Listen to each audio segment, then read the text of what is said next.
राधे राधे दर्शकों। मोहन सर की ऑफिस के बाहर अपनी अपनी किस्मत का रेज्यूम लेकर कई लड़कियां बैठी थी।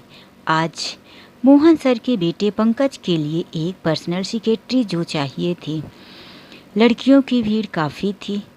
इंटरव्यू के लिए अंदर 4 लोग बैठे थे, मोहन सर, उनका बेटा पंकज और 2 मैनेजर भी। एक एक करके लड़कियों को अंदर बुलाया जा रहा था।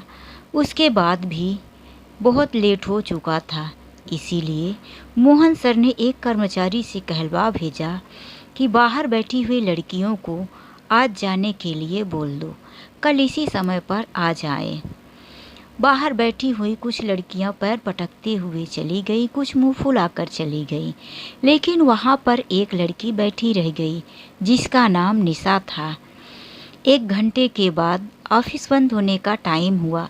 मोहन सर और उनका बेटा पंकज और दोनों कर्मचारी बाहर निकले, तभी निशा वहाँ खड़ी हुई और हाथ जोड़कर कहने लगी, सर, मैं बड़ी दूर से आई हूँ और मेरी माँ ने बहुत उम्मीद लगा के रखा है। मैं यहाँ से जाऊँगी तो अपनी माँ को क्या जवाब दूँगी कि आज भी मैं इंटरव्यू के लिए लेट हो गई। उसकी बात सुनकर पंकज ने बोलना चाहा, लेकिन मोहन सर ने उसकी तरफ हाथ का इशारा करते हुए पंकज को रोक दिया और बोले, बेटा, तुम अपना डॉक्यूमेंट्स रेज्यूम बनाकर लाई हो, वो यहाँ ऑफिस में जमा करवा दो और कल आ जाना, हम तुम्हारा डॉक्यूमेंट्स देख लेंगे। निशा ने अपना रेज्यूम ऑफिस में जमा करवाया। इधर मोहन सर जब घर पहुँचे तो उस लड़की की सादगी को बार बार याद कर रहे थे। सीधा सादा सलवार सूट और दुपट्टे से ढका हुआ पूरा शरीर, उसे देखकर ना जाने उन्हें कोई याद आ रहा था। बरसों पहले कुछ तो मिसिंग था जो मोहन सर को बार बार याद आ रहा था। मोहन सर ने अपने एक कर्मचारी को फ़ोन करके बोला कि जो लड़की लास्ट में अपना डॉक्यूमेंट्स जमा करके गई है वो घर पहुंचा दे। मोहन सर उसका डॉक्यूमेंट्स चेक करने लगे, लेकिन उनके कुछ समझ में नहीं आ रहा था। डॉक्यूमेंट्स तो सभी लड़कियों के एक से बढ़कर एक थे। मोहन सर ने रख दिया, उन्हें अपने ऑफिस में मेहनत और ईमानदार लोग ही चाहिए था। दूसरे दिन फिर से इंटरव्यू का टाइम हुआ। ऑफिस में पिछले दिनों के जैसे ही 4 लोग इंटरव्यू के लिए बैठे थे। फिर से कई लड़कियां इंटरव्यू देने आई, साथ में निशा भी। आज सबसे पहले निशा को ही अंदर बुलाया गया। निशा अंदर जाते ही हाथ जोड़कर वहां पर बैठे हुए सभी लोगों को अभिवादन किया। इसके बाद सब लोगों ने निशा से प्रश्न पूछना शुरू किया। बारी बारी करके निशा से प्रश्न पूछा गया। उसने सभी के जवाबों का सही से जवाब दिया। फिर मोहन सर ने एक बार पूछा कि तुम यह नौकरी अपने शौक़ के लिए करना चाहती हो या कि घर में किसी के दबाव बस, या कि दुनिया की देखा सीखी। निशा ने हाथ जोड़कर कहा, नहीं सर, ना तो मैं दुनिया की देखा सीखी करके करना चाहती हूँ और ना ही कोई शौक़। मैं यह नौकरी अपना घर चलाने के लिए करना चाहती हूँ। मेरे घर में मेरी माँ और मैं, हम दोनों लोग ही हैं। मेरी माँ ने मुझे बड़ी मेहनत करके पढ़ाया लिखाया है और अब मैं अपनी माँ की मदद करना चाहती हूँ, अपनी माँ को आराम देना चाहती हूँ। मोहन सर ने कहा, ठीक है, अभी आप बाहर जाओ, मैं आपको फ़ोन करके बुला लूँगा। जैसा भी रहेगा उसकी सूचना आपको फ़ोन पर मिल जाएगी। निशा काफ़ी सोच विचार में थी, अपने हाथ की उंगलियों को मरोड़ रही थी। बाहर निकल आई, घर गई। माँ ने पूछा, कैसा रहा बेटा इंटरव्यू? निशा ने कहा, माँ, अभी कुछ खास पता नहीं चला, फ़ोन आएगा तभी पता चलेगा। कई लड़कियों का इंटरव्यू तो हो रहा था, अब देखो किसकी किस्मत में नौकरी है। मोहन सर जब रात को घर आए, खाने की टेबल पर ही अपने बेटे पंकज से पूछ बैठे, पंकज साहब, कोई लड़की पसंद आई? 2 दिनों से तो इंटरव्यू चल रहा है। पंकज ने कहा, यूँ तो लड़कियां बहुत आ रही हैं पापा, लेकिन अभी मुझे पर्सनल सेक्रेटरी के रूप में कोई लड़की समझ में नहीं आती पापा। लेकिन अभी इतना जल्दी क्या है, अभी तो इंटरव्यू बाकी है ना। आप बोले थे ना कि हफ्ते भर की इंटरव्यू में कोई एक लड़की पसंद करना है। मोहन सर ने कहा कि अगर इन 2 दिनों के इंटरव्यू में कोई लड़की पसंद करनी हो तो किसे करोगे। पंकज ने अपने शोल्डर को ऊपर करते हुए मुंह बनाया। मोहन सर ने कहा, मैं बताऊं? इन 2 दिनों की इंटरव्यू में मुझे तो सिर्फ एक ही लड़की समझ में आती है। पंकज खाना खाते हुए गर्दन ऊपर करके बोला, कौन पापा? मोहन सर ने कहा, अरे वही लड़की जो लास्ट तक हमारा वेट करती रही, निशा। पंकज ने कहा, अरे पापा, वो तो दिमाग से पागल लगती है। वो क्या सेक्रेटरी का काम करेगी? आपने देखा नहीं कि बोलने के बाद भी वो हमारा इंतज़ार करती रही, और बाकी की लड़कियां कैसे एक ही बार बोलने में वहाँ से चली गईं। मोहन सर ने कहा, बेटा, मजबूरियाँ इंसान से क्या क्या नहीं करवा। दूसरे दिन बृहस्पतिवार था। पंकज की माँ शालिनी जी बृहस्पतिवार का व्रत रखती थी, जो लक्ष्मी माता जी के नाम पर होता है। इसीलिए उन्हें लक्ष्मी माता जी के मंदिर जाना था। मोहन सर ने कहा, आज मेरी तबीयत कुछ ठीक नहीं लग रही है, शरीर भारी लग रहा है, इसीलिए पंकज के साथ लक्ष्मी माता जी के मंदिर चली जाओ। पंकज गाड़ी से लेकर लक्ष्मी माता जी के मंदिर गया। माँ अपनी कार से उतरकर माता जी के मंदिर के अंदर जाने लगी। पंकज अपनी गाड़ी को पार्किंग में लगाने लगा। जैसे ही शालिनी जी मंदिर के अंदर गई, सभी सीढ़ियाँ चढ़ चुकी थी। लास्ट की सीढ़ियों में उन्होंने जैसे ही पैर रखा तो ऐसा लगा कि वो फिसलकर पूरा नीचे ही गिर जाएंगी। तभी पीछे से उन्हें एक लड़की ने संभाला, जिसके हाथ में पूजा की थाली थी। पीले रंग की साड़ी पहनी हुई थी, बाल खुले हुए थे। लक्ष्मी जी अब उसकी बाहों में थी। इतने में पंकज भी दौड़ता हुआ सीढ़ियाँ चढ़ के ऊपर आया और बोला, माँ, माँ, कैसे गिर गई माँ? संभालो माँ, चोट लग जाएगी। इतना कहकर उसने अपनी माँ को पकड़ लिया और एक ही सीढ़ी बची थी। शालिनी जी वो सीढ़ी को चढ़कर ऊपर खड़ी हो गई। तभी पंकज की नज़र उस लड़की पर पड़ी जिसने पंकज की माँ को बचाया था। वह लड़की कोई और नहीं, निशा थी, क्योंकि वह भी लक्ष्मी जी की पूजा ही किया करती थी। पंकज उसे आज साड़ी में देखकर देखता ही रह गया। वह पीली साड़ी में पूजा की थाल लिए हुए साक्षात लक्ष्मी का रूप दिख रही थी। और शालिनी जी भी उस लड़की को देखकर मन ही मन में मोहित हो गई।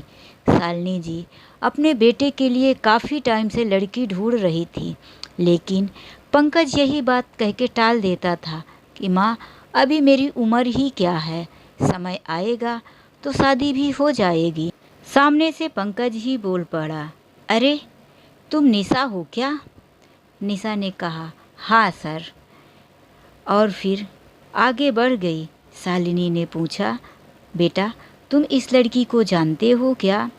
अरे माँ, ये लड़की तो मेरे ऑफिस में इंटरव्यू के लिए आई थी। शालिनी जी पूजा करने के बाद नीचे आकर निशा का इंतज़ार करने लगी। निशा कुछ ही मिनटों के बाद बाहर आ गई। शालिनी जी ने कहा, अरे बिटिया रुको, मैं तुम्हें धन्यवाद बोलना चाहती हूँ। तुम्हारी वजह से आज मेरी जान बच गई, वरना मैं मंदिर के ऊपर की सीढ़ियों से गिरती, ना जाने मुझे कितना चोट लगती। देखो, तुम्हारी वजह से आज मैं अपने पैरों में सही सलामत खड़ी हूँ।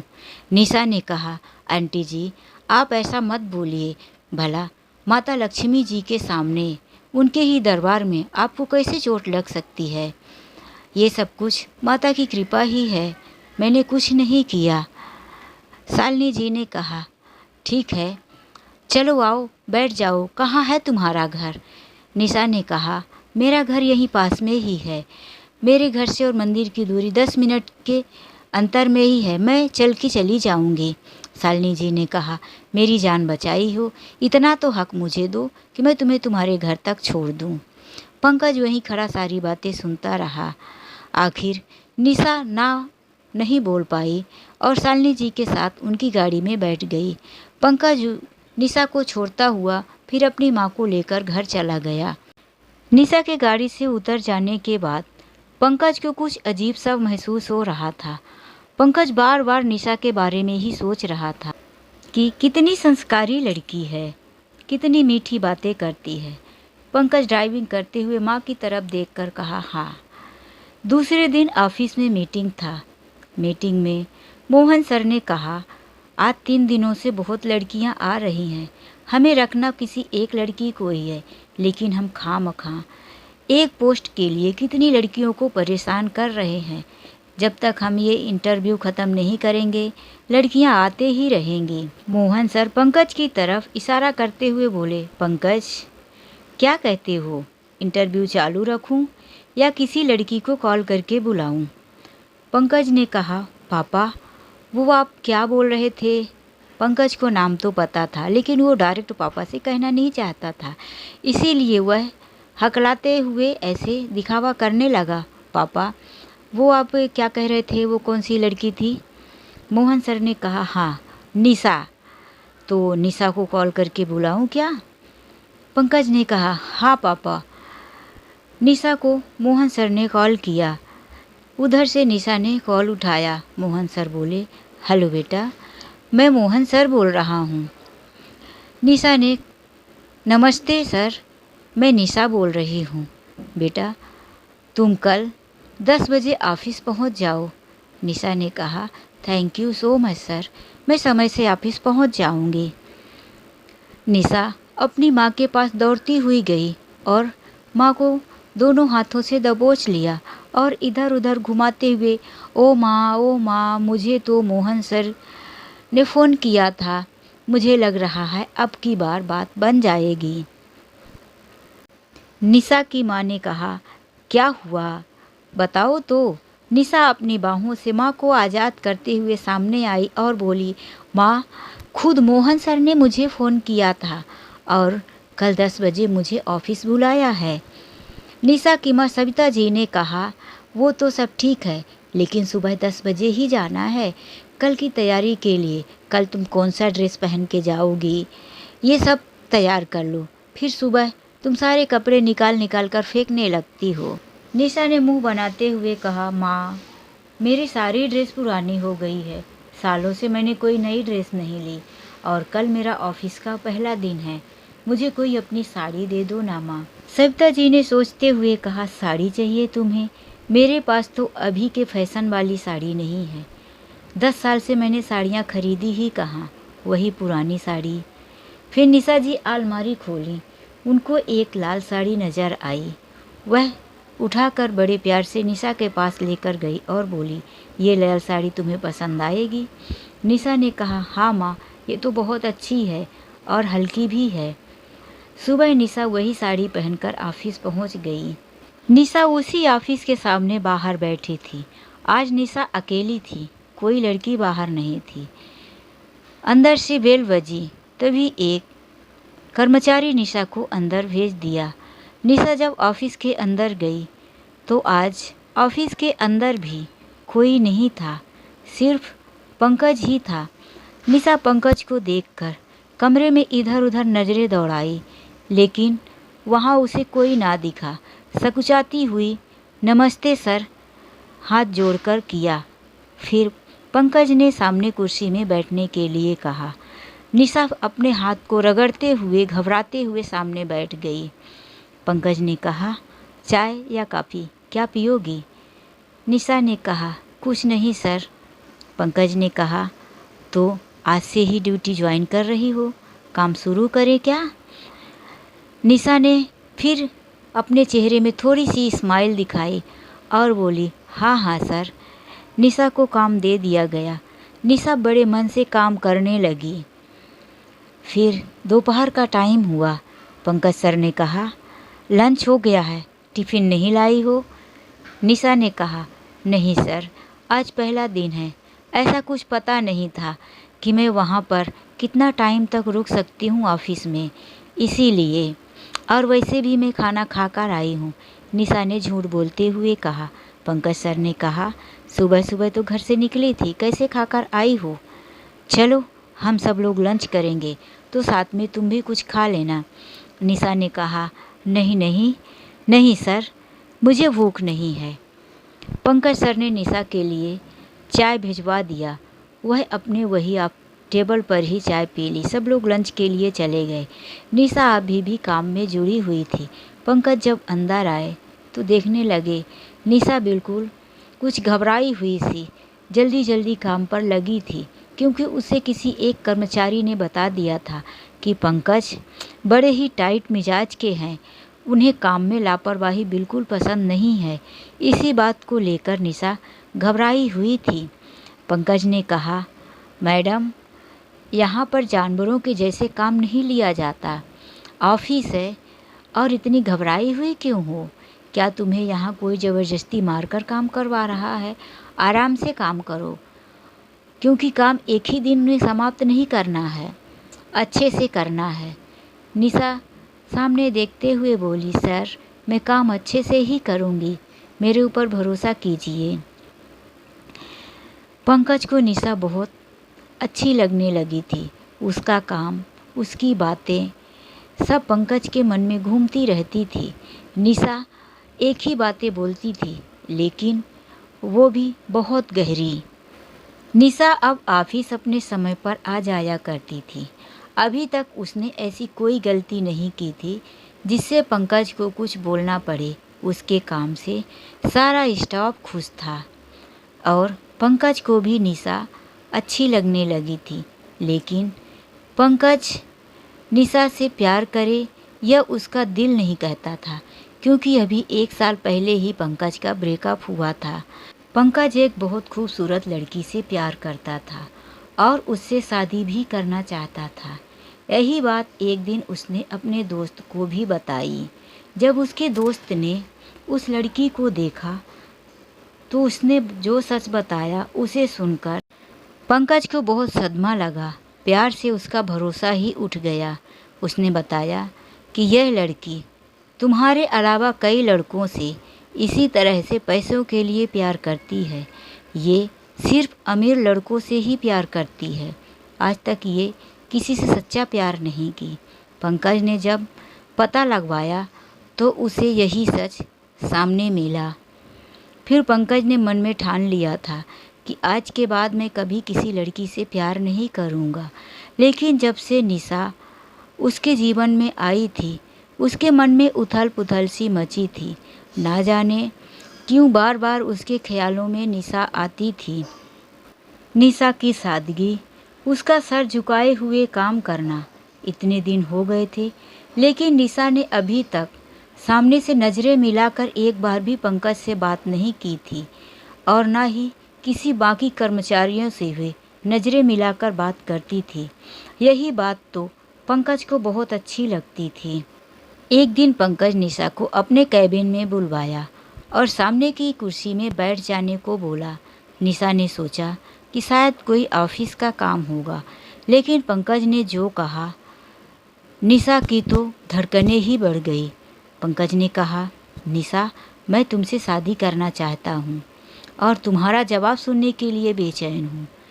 पंकज की ये बात सुनकर निशा उस कुर्सी में पत्थर की तरह अपने आप को भारी महसूस करने लगी। वो कुछ जवाब ना दे सकी। फिर वह वहाँ से उठी और अपने घर चली गई। जल्दी घर जाने की वजह से निशा की माँ सविता जी ने पूछा, क्या हुआ निशा, आज समय से पहले घर क्यों चली आई? निशा ने कहा, माँ आज मेरी तबीयत ठीक नहीं थी, मेरा शरीर बहुत भारी लग रहा था, सिर दुख रहा था, इसीलिए मैं ऑफिस से छुट्टी लेकर आ गई हूँ। लेकिन ना तो उसको कोई बुखार था और ना ही ऐसी कोई हालत लग रही थी। उसके चेहरे से साफ साफ लग रहा था कि निशा किसी बात को लेकर परेशान है। निशा की माँ ने कहा, बेटा मैं तुम्हें अच्छी तरह से जानती हूँ, तुम मुझसे झूठ नहीं बोल सकती। बहुत ज़्यादा दबाव देने पर निशा ने अपनी माँ को सारी बात बता दी। निशा की माँ ने कहा, अच्छा किया जो तुम वहाँ पर कोई जवाब नहीं दी। शादी ब्याह जिंदगी का मामला होता है, सोच समझकर बातें करनी चाहिए। निशा ने कहा, माँ लेकिन वो लड़का इतना ख़राब नहीं है। भले ही मैं उसे मन से कुछ खड़ूस अहंकारी समझती थी शुरू में, लेकिन वो दिल का बहुत अच्छा इंसान है। निशा की माँ ने कहा, ठीक है मिल लेंगे हम। इधर पंकज घर आया तो वह भी कुछ घबराया हुआ बेचैन सा था। पंकज की माँ ने पूछा, क्या हुआ, क्यों आज इतना उदास हो? पंकज ने कहा, माँ मेरी तबीयत ठीक नहीं है। लेकिन पंकज के पिताजी ने ये बात माना ही नहीं कि पंकज की तबीयत ठीक नहीं है। उन्होंने पंकज से पूछा, तबीयत का बहाना मत बनाओ लाल जी, मुझे सच सच बताओ क्या बात है? पंकज ने अपने पिता से नज़रें चुराते हुए कहा, ऐसी कोई बात नहीं है पापा, मेरी थोड़ी तबीयत ही ठीक नहीं है, और अपने कमरे में चला गया। गलती से वह मोबाइल वहीं हॉल के टेबल पर ही छोड़ दिया। इधर निशा अपनी माँ से बात करने के बाद इस नतीजे पर आई कि हमें शादी कर लेनी चाहिए, क्योंकि निशा ने माँ को समझाया कि माँ इतनी बड़ी कंपनी का इकलौता मालिक है, कोई बुराइयाँ भी नहीं है, स्टाफ से अच्छे से बात करता है, बस उसके अंदर एक ही बुराई है कि वह अपने स्टाफ से ईमानदारी और मेहनत चाहता है। तो माँ जो पैसे देता है वो सभी यही चाहेंगे कि मेरा काम ईमानदारी और मेहनत के साथ हो। सविता जी ने कहा, ठीक है बेटा, तुम बोल दो कि हम लोग तैयार हैं शादी के लिए। निशा ने मैसेज कर दिया, पंकज मेरी तरफ से हाँ है। पंकज सर मेरी तरफ से हाँ है, और मैंने माँ को भी बताया, माँ को भी इस रिश्ते से कोई आपत्ति नहीं है। मोहन सर ने ये मैसेज पढ़ लिया। निशा तो उन्हें पहली नज़र से ही पसंद थी, इसीलिए उन्होंने तुरंत फ़ोन लगा दिया। उधर से निशा ने सोचा कि पंकज की मोबाइल से फ़ोन है तो ज़रूर पंकज का ही फ़ोन होगा, इसीलिए उसने शर्माते हुए कहा, हाँ बोलो पंकज। लेकिन सामने से आवाज़ आई, अरे मैं पंकज नहीं बेटा, मैं तुम्हारा मोहन सर बोल रहा हूँ। निशा ने कहा, नमस्ते सर। फिर उसने अपनी माँ को फ़ोन दे दिया। मोहन सर ने कहा, मैं आपके घर पहुंच रहा हूं, बस 1 घंटे के अंदर। आप तैयारी कीजिए अपनी बेटी को हमें देने के लिए। उधर से फ़ोन कर चुका था, लेकिन निशा की माँ मोबाइल अभी भी कान में ही चिपकाए हुए थी। वो इस आवाज़ को सुनकर कहीं न कहीं खो गई थी। उसे ऐसा लग रहा था कि ये आवाज़ तो जानी पहचानी है। बरसों पहले उसे कुछ याद आ रही थी उस आवाज़ को। तभी निशा आ गई। अरे माँ, फ़ोन कट गया है, किस ख्यालों में डूब गई? सविता जी ने कहा, अरे कुछ नहीं, बस ऐसे ही कुछ सोचने लगी थी। और फिर जल्दी जल्दी वो घर के साफ सफाई और तैयारियों में लग गई। नाश्ते के लिए निशा ने अपने हाथों से कुछ न कुछ स्नैक्स तैयार करने लगी। 1 घंटे के अंदर ही दरवाजे का बेल बजा और सामने मोहन सर खड़े थे।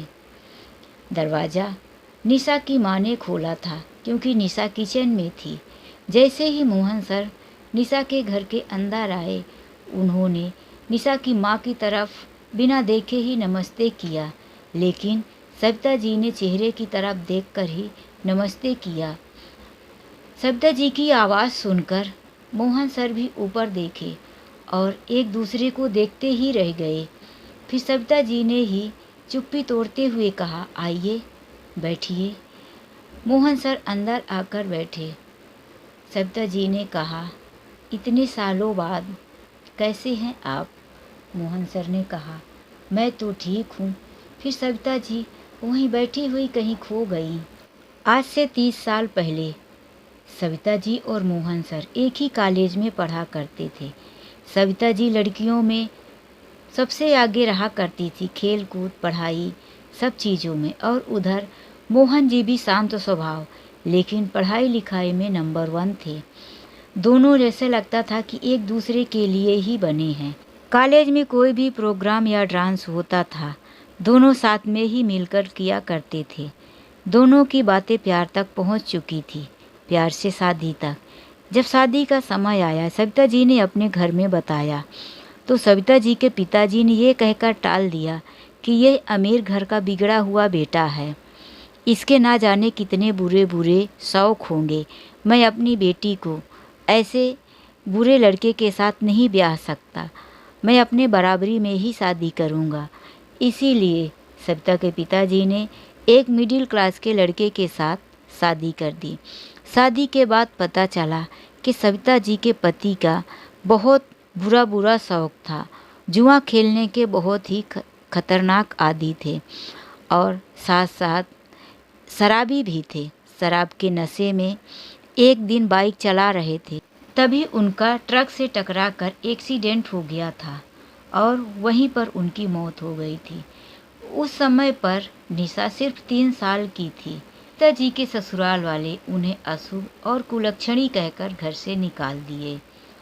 मायके में भी सविता जी का ज़्यादा दिनों तक ठिकाना ना हो पाया। इसीलिए सविता जी ने अपनी बेटी को पालने के लिए एक किराए से कमरा लेकर सिलाई का काम करने लगी, जिससे वह अपनी बेटी को पढ़ा लिखाकर आज अपने पैरों में खड़ी हो गई थी। मन में ये बातें सोच रही थी, मोहन सर सविता जी के घर की तरफ इधर उधर नज़रें दौड़ा रहे थे और सविता जी की हालत साफ साफ उनकी नज़रों के सामने थी। मोहन सर ने कहा, सविता, हमारे बच्चे एक दूसरे से प्यार करते हैं और मेरी तो यही इच्छा है कि जो हमारे साथ 30 साल पहले हुआ वह हमारे बच्चों के साथ ना दोहराया जाए। इतना कहकर मोहन सर ने अपने दोनों हाथ जोड़ लिए।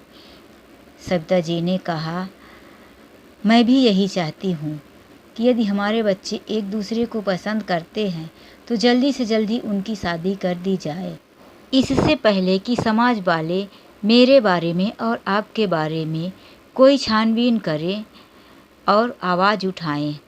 मोहन सर ने बहुत ही जल्दी हफ्ते के अंदर पंकज और निशा की शादी सरल तरीके से घर में ही करवा दी। शादी होने के 3 दिन बाद रिसेप्शन उन्होंने बड़े धूमधाम से किया। कंपनी के सभी कर्मचारियों को बुलाया, सभी रिश्तेदारों को बुलाया। रिसेप्शन में निशा और पंकज स्टेज पर बैठे हुए थे। तभी निशा के परिवार वाले, उनके चाचा चाची जो भी थे, सब लोग आकर ढेर सारी बधाइयाँ दे रहे थे और निशा को कह रहे थे, अरे वाह बिटिया, कितनी बड़ी भाग्यशाली है तू, जो तुझे इतना अच्छा खानदान मिला। लाखों ढूंढने पर, हाथ में सूरज लेके ढूंढने पर भी इतना अच्छा दामाद नहीं मिलता। इस तरह की बातें सुनकर सविता जी ने मन में सोचा कि बदलते हुए समय में पैसे की कितनी बड़ी अहमियत हो गई है। वही समय था जब मैं मोहन सर को पसंद करती थी, तब लोगों ने ये कहकर उन्हें मेरी ज़िंदगी से निकाल दिया था कि अमीर घर का बिगड़ा हुआ औलाद है, और आज यही लोग उस ख़ानदान को कितना ऊंचा बता रहे हैं और मेरी बेटी को नसीब वाले। खैर, किस्मत की बात है। सविता जी आज फिर काफ़ी अकेली पड़ गई थी। अपने घर की एक चारपाई पर पड़े हुए छत की तरफ निहार रही थी। मन में सोच रही थी, मेरा जीवन सफल हुआ, मैंने अपनी बेटी को उसके घर भेज दिया, मैं अपनी जिम्मेदारियों से मुक्त हुई। मन में तो ऐसे विचार आ रहे थे, लेकिन उनका दिल आज बहुत घबरा रहा था। शादी के बाद पति के जाने के बाद उनकी बेटी निशा उनके सीने से लगी रही। आज वो बहुत अकेलापन महसूस कर रही थी। छत की तरफ निहार रही थी। उनकी दोनों आँखों के साइड से आंसुओं की धार बह रही थी। ना जाने कब आधी रात को निशा जी की आँख लग गई। तो मेरे प्यारे दर्शकों, ये कहानी आप लोगों को कैसी लगी? अपने अनमोल विचार कमेंट करके ज़रूर बताना। चलिए मिलते हैं ऐसी ही एक नई कहानी के साथ। आज के लिए बस इतना।